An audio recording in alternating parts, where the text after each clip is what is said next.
룰루루 리뷰 요정. 나 찾았어? 여러분 안녕하세요. 디에디트 에디터 H입니다. 여러분 오늘은 아이폰 11에 대한 영상을 준비했어요. 짜잔! 요 귀여운 폰에 대한 영상을 드디어 준비해봤습니다.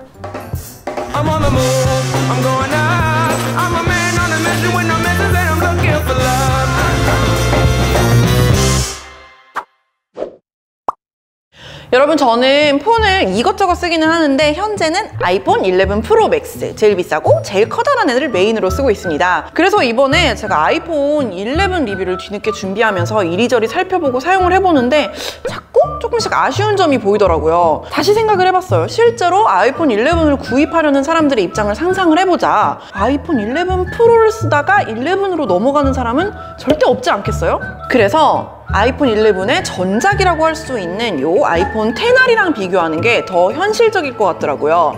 오늘은 두 제품 간의 전반적인 차이를 설명해드리고 어떤 제품을 사면 좋을지 정리해보도록 하겠습니다. 그러면 여기 아이폰 XR이랑 아이폰 11이 이렇게 후루루 아름답게 쌓여 있는데 일단 개념 정리부터 시작해볼까요? 사실 아이폰 11이나 XR을 보급형이라고 부르는 사람도 있는데 여러분 세상에 이렇게 비싼 보급형이 어디 있습니까? 아이폰 11 같은 경우에는 128GB 용량만 선택해도 100만 원이 넘어가요. 이걸 어떻게 보급형이라고 부르겠어요? 보급이 안 되죠. 사실 애플은 한 번도 오피셜하게 아이폰 XR이나 아이폰 11이 보급형이다, 로우엔드다 이렇게 칭한 적이 없습니다. 이렇게 이 가격에 팔면서 난 보급형을 팔고 있다라고 생각하면 그것도 제정신은 아니겠죠? 그럼 아이폰 11의 정체는 뭘까요? 사실 전작에서는 네이밍이 아이폰 XR이었잖아요. 그 당시 같이 출시됐던 상위 모델은 아이폰 XS라는 이름으로 완전 다르게 나왔었고요. 근데 이번 신제품에서는 아이폰 XR의 후속작이 아이폰 11이 되고 아이폰 XS 시리즈의 후속작은 아이폰 11 프로라는 네이밍을 취했습니다. 그러니까 11이라는 하나의 넘버로 뿅 묶이면서 같은 시리즈가 됐죠. 여기서 프로 모델이냐 아니냐로 라인업을 나눈 거고요. 프로는 여러분 다들 아시죠? 애플이 판매하는 제품의 전 카테고리에서 가장 명료한 네이밍입니다. 말 그대로 프로페셔널 라인이라서 가격도 높고 스펙도 뛰어난 하이랜드 라인이죠. 그러니까 굳이 줄을 세우자면 이제 아이폰 11은 애플의 엔트리 모델이 되는 거고 아이폰 11 프로는 이름처럼 그 위에 있는 프로 라인업인 거죠. 대표님이 못 따라온 표정인데? 너무 복잡해. 전혀 복잡하지 않아요. 프로냐 프로가 아니냐 이렇게 단순하게. 근데 여러분 여기서 재미있는 사실이 있어요. 애플은 원래 신제품을 출시하고 나면은 조금이라도 팀킬의 우려가 있겠다 싶은 이전 제품은 귀신같이 공홈이랑 스토어에서 치워버리거든요. 존재하지 않았던 것처럼. 예를 들어서 아이폰 11 프로가 출시됐을 때는 직전 세대 제품이 아이폰 XS를 공홈에서 바로 내려버려요. 그런데 여러분 지금 애플 공식 홈페이지를 살펴보시면 아이폰 11과 함께 그 전에 출시됐던 아이폰 XR이 여전히 절찬리에 판매되고 있단 말이에요. 그것도 출시 당시보다 14만 원이나 출고가가 내린 상태로요. 보통 이렇게 애플이 공홈에서 가격을 인하해서 파는 제품은 2세대 이상 지난 구형 모델이거든요.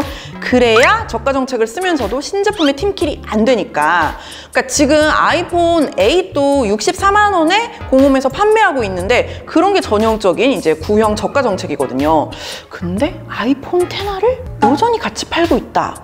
여기 이제 생각을 해봐야 되는 거죠. 작년에 출시된 아이폰 XR을 여전히 팔고 있다는 건 재고를 이용한 가격 마케팅인 동시에 아이폰 11이 저가폰이라는 이미지가 생기지 않도록 XR이라는 비교군을 배치해서 구분되는 선택지를 제공하겠다는 거죠. 아이폰 XR과 아이폰 11이 서로 명료하게 구분될 수 있다는 판단을 한 거고요. 아이폰 11은 아이폰 XR보다 얼마나 좋아졌을까요? 자, 정면에서 보실게요. 이 두 제품을 리퀴드 레티나라고 부르는 디스플레이 스펙은 완전히 동일하다고 보시면 됩니다. 크기는 6.1인치, 해상도는 1792/828, 화면 밀집도 역시 326ppi로 동일합니다. 명암비도 1400:1로 같고 트루톤 디스플레이와 P3 와이드 컬러 색영역, 그리고 햅틱 터치를 지원하죠. 밝기 역시 아이폰 XR처럼 아이폰 11도 최대 밝기가 625니트고요. 제가 작년에 아이폰 XR을 리뷰하면서 3D 터치가 빠지고 햅틱 터치가 들어간 게 너무 크리티컬하게 마음에 안 들고 빡친다고 언급을 했는데 아니나 다를까 내가 좋아하는 것들을 뺏어가는 걸 좋아하는 우리 애플이 아이폰 11 프로 시리즈나 11이나 모두 공평하게 3D 터치를 빼버리고 햅틱 터치를 박아버렸기 때문에 이제 뭐 이 단점은 상쇄되었다고 볼 수 있겠네요. 사족이지만 전 처음에 햅틱 터치가 너무 싫었는데 그냥 적응해가고 있습니다. 사람은 적응의 동물이니까요. 섭섭하긴 하지만 이제 아이폰의 기기 간의 UI가 좀 통일되어 가고 있다는 측면으로 봐야 될 것 같습니다. 계속해서 디스플레이를 살펴보자면 아이폰 XR과 마찬가지로 아이폰 11에서도 이 디스플레이를 둘러싸고 있는 시대착오적인 베젤의 두께 역시 개선되지 않았고요. 숫자로만 보면 분명 아쉬운 점이 있지만 아이폰 11에 적용된 디스플레이는 사실상 훌륭합니다. 스마트폰에 적용된 LCD 화면 중에는 최고 퀄리티 중에 속한다고 감히 말할 수 있을 것 같아요. 물론 해상도가 그지 같긴 하지만요. 다만 저는 지금 메인으로 아까 언급했던 것처럼 아이폰 11 프로 모델을 쓰다 보니 얘는 밝기가 800니트거든요. 그래서 상대적으로 얘를 썼을 때 좀 초면 최대 밝기가 아쉽긴 하더라고요. 그 다음은 배터리. 아이폰 11은 아이폰 XR 대비 사용 시간이 스펙상 1시간 늘어났습니다. 같은 크기와 무게를 유지하면서 배터리 시간이 늘어난 건 분명 좋은 변화죠. 근데 아이폰 XR이 워낙 배터리 성능으로 유명하고 사용자 만족도가 높았을 뿐만 아니라 이 제품도 하루를 버티기에 전혀 부족함이 없는 배터리였기 때문에 스펙상 1시간의 시간 차이는 크게 체감이 되지는 않았습니다. 방수 등급에도 변화가 있습니다. 원래 아이폰 XR은 IP67 등급이었는데 아이폰 11은 IP68 등급으로 최대 수심 2m에서 30분간 버티는 수준이라고 합니다. 근데 여러분 아이폰이 아니라 어떤 제품을 쓰셔도 명심하세요. 전자제품은 원래가 물과 상극이에요. 사용하다 보면 마모되고 좀 더 방수 성능이 약해질 수 있기 때문에 스펙만 믿으시면 안 돼요. 애플을 너무 믿지 말고 항상 조심하시고 물에 빠져도 구해낼 수 있다. 이 정도로. 칩셋이 업그레이드됐다는 것도 큰 차이죠. 아이폰 XR에는 A12 바이오닉 칩이 들어갔고 아이폰 11에는 아이폰 11 프로와 동일한 A13 바이오닉 칩이 들어갔습니다. 사실 다른 부분에서 프로 시리즈랑 스펙 차이가 있긴 하지만 칩셋이 아이폰 11 프로 시리즈와 동일하다는 점만 봐도 이 제품은 절대 보급형 모델로 치부할 수는 없을 것 같아요. 그리고 여기에 새로운 3세대 뉴럴 엔진도 적용됐습니다. 보통 칩셋 성능이 좋아졌다라고 하면은 게임했을 때 성능이나 뭐 벤치마크 프로그램으로 돌려보는 결과만 확인하는 경우가 많은데요. 사실 그렇게 따지면 뭐 전작이었던 A12 바이오닉 칩도 충분히 좋아요. 아이폰 XR에서도 안 돌아가는 게임이나 앱 같은 거 전혀 없거든요. 다만 아이폰 11 시리즈에 적용된 새로운 칩셋과 뉴럴 엔진이 카메라 촬영 후의 처리 과정에서의 능력이 월등히 좋아졌다는 거를 좀 말씀을 드리고 싶어요. 이제 렌즈가 2개가 됐잖아요. 2개의 렌즈를 통해서 촬영을 할 때 거리 맵을 작성하고 뉴럴 엔진이 피사체랑 배경을 분리해서 따로따로 톤 매핑을 하고 빛 처리까지 하는 과정이 정말 순식간에 진행돼서 굉장히 멋진 결과물로 완성되는데요.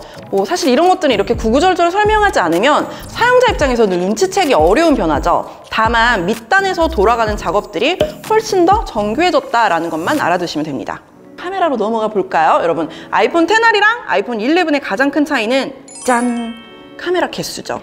아이폰 XR은 한 개밖에 없었잖아요. 물론 이 싱글 카메라도 성능이 좋았지만 광학 줌 기능도 이용할 수 없었고 하드웨어를 이용한 인물 사진 촬영도 불가능했죠. 그래서 아이폰 XR은 진짜 사람, 눈, 코, 입이 인식되는 인물을 찍을 때만 인공지능을 이용해서 인물 사진 모드의 아웃포커스 효과를 구현할 수 있었습니다. 음식 사진에도 안 되고 댕댕이 사진에도 안 되고 고양이 사진에도 안 되고 저는 인물 사진 모드의 활용성이 떨어졌던 게 아이폰 11의 최고 단점이었다고 생각을 했거든요. 솔직히 아이폰을 카메라 때문에 쓰는 분들이라면 인물 사진 모드 대표님 얼마나 자주 쓰세요? 네, 여러분 아이폰 11에는 드디어 카메라가 몇 개죠? 2개? 광각과 초광각의 듀얼 카메라가 들어왔습니다. 당연히 모든 피사체 인물 사진 모드를 적용할 수 있게 됐어요. 사진이 굉장히 잘 나오죠? 다만 아이폰 11 프로 시리즈랑 비교했을 때 아이폰 11에는 망원 카메라가 하나 빠졌는데요. 그래서 광학식 2배 줌은 사용할 수 없습니다. 물론 카메라 앱에서 이렇게 소프트웨어로 5배 디지털 줌까지 사용할 수 있긴 해요. 하지만 노이즈가 심하게 껴서 굉장히 필요한 상황이 아니면 추천드리지 않습니다. 아이폰 11 프로의 망원 카메라와 2배 줌 사진을 비교했을 때 확실히 화질이 떨어지는 모습이죠. 11에는 XR에는 없었던 야간 모드와 자동 조정 기능도 들어갔습니다. 여러분, 이번에 들어간 야간 모드 진짜 물건이죠. 특히 삼각대처럼 아이폰을 고정해둘 수 있는 도구가 있다면 진짜 초저조도 환경에서도 홈카라고 믿을 수 없는 근사한 야경 사진을 찍을 수 있습니다. 이 과정에서도 A13 칩셋의 성능이 제 역할을 하는데요. 야간 모드가 활성화되면 자동으로 이렇게 주변 환경을 파악한단 말이에요.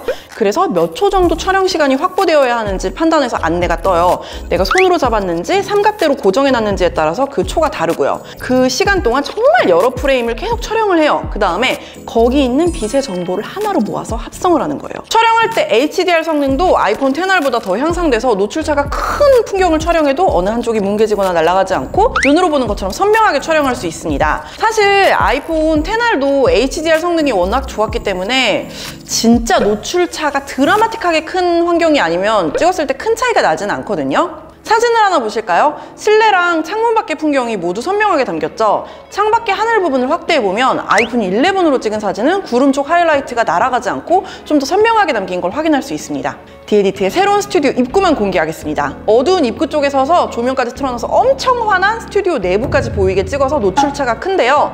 그냥 볼 때는 비슷해 보이는데 안부에 있는 커튼 부분을 확대해서 보시면 아이폰 11으로 찍은 사진이 더 디테일이 묻히지 않고 선명하게 잘 찍혔죠.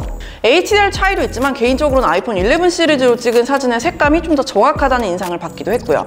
동영상에서는 원래 HDR 촬영이 최대 30프레임까지 지원됐었는데 아이폰 11에서는 최대 60프레임까지 가능해졌다는 게 큰 차이네요. 근데 여러분 꼭 필요하신 게 아니면 60프레임으로 찍지 마세요. 여러분이 감당할 수 없는 용량이 증식합니다. 여러분 HDR 촬영이라는 게 사실 일반 프레임에 하이라이트 디테일이 살아있는 프레임을 한 번 더 찍어서 이걸 합성해주는 거잖아요. 그러니까 60프레임 HDR 촬영이 가능하다는 거는 실제로는 120프레임을 찍어서 결과물을 만드는 거나 마찬가지거든요. 이 과정에서 뭐 건물이랑 하늘, 사람, 뭐 천 이런 것들의 디테일을 구분해서 각각을 잡아주는 과정이 들어간다는 걸 생각하면 저는 이 카메라에서의 처리 속도랑 성능이 진짜 놀라운 것 같습니다. 또 아이폰 11 시리즈에는 새롭게 오디오 줌 기능, 제가 정말 안 좋아하는 기능이건데요. 그거랑 전면 카메라에 슬로모션 셀피 기능이 들어갔는데요. 그냥 설명은 드리는데 저는 진짜 안 쓰는 기능이에요. 그래도 또 안 보여드리면 섭섭하니까 대표님이 머리 흔드는 샷 한번 가겠습니다.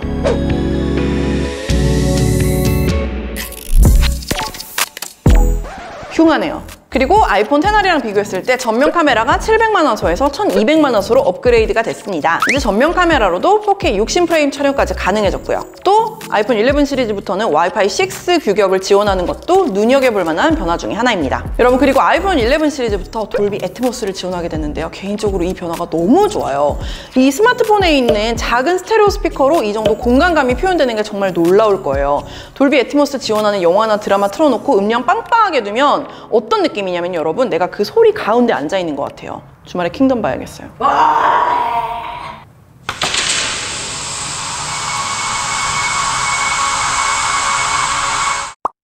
마지막으로 디자인 이야기도 빼놓을 수 없죠. 사실 아이폰 XR이 엄청 사랑받았던 이유가 세 가지였습니다. 하나는 상대적으로 합리적인 가격, 오래가는 배터리, 그리고 마지막으로 컬러풀하고 눈길을 끄는 디자인. 아이폰 11도 아이폰 XR처럼 컬러풀한 디자인의 아이덴티티를 그대로 가지고 가고 있죠. 근데 전반적인 톤은 완전 달라서 분위기에 큰 차이가 있어요. 아이폰 XR은 선명하고 팝한 옐로나 코랄 컬러로 발랄한 느낌이었다면 아이폰 11은 전반적으로 좀 더 뽀샤시하고 파스텔 톤으로 갈아입은 느낌이죠. 프로덕트 레드 컬러로 아이폰 XR이랑 아이폰 11을 비교해봤는데요. 아이폰 XR 같은 경우에는 굉장히 딥하고 진한 레드 컬러라면 아이폰 11의 레드는 좀 더 뽀얗고 화사한 그런 레드죠.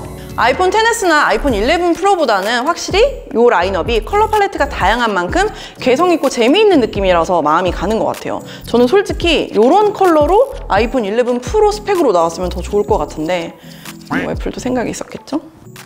자, 이제 정리를 해보겠습니다. 소비자 입장에서 아이폰 XR이랑 아이폰 11의 가장 큰 차이는 카메라입니다. 듀얼 카메라가 되면서 훨씬 더 다양한 촬영이 가능해졌고 향상된 HDR이나 야간 모드도 너무 매력적이죠. 물론 카메라 말고 앞서 언급한 것처럼 업그레이드된 요소들이 정말 많아요. 근데 아이폰 XR도 워낙 괜찮은 기기로 잘 나왔기 때문에 카메라를 제외한다면 당장 기기를 바꿔야 할 정도의 변화는 아닙니다. 한마디로 아이폰 XR을 쓰는 분들이라면 아이폰 11으로 넘어갈 필요는 없습니다. 아이폰 XR은 지금도 충분히 좋으니까 카메라 기능을 많이 쓰시는 편이 아니면은 계속 쓰셔도 돼요.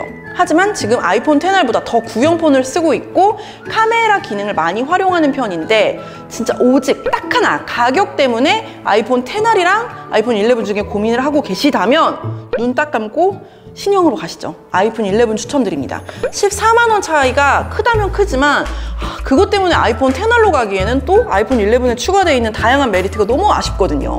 가격을 비교해보면 64기가 용량 기준으로 아이폰 XR은 85만 원, 아이폰 11은 99만 원, 아이폰 11 프로는 139만 원이에요.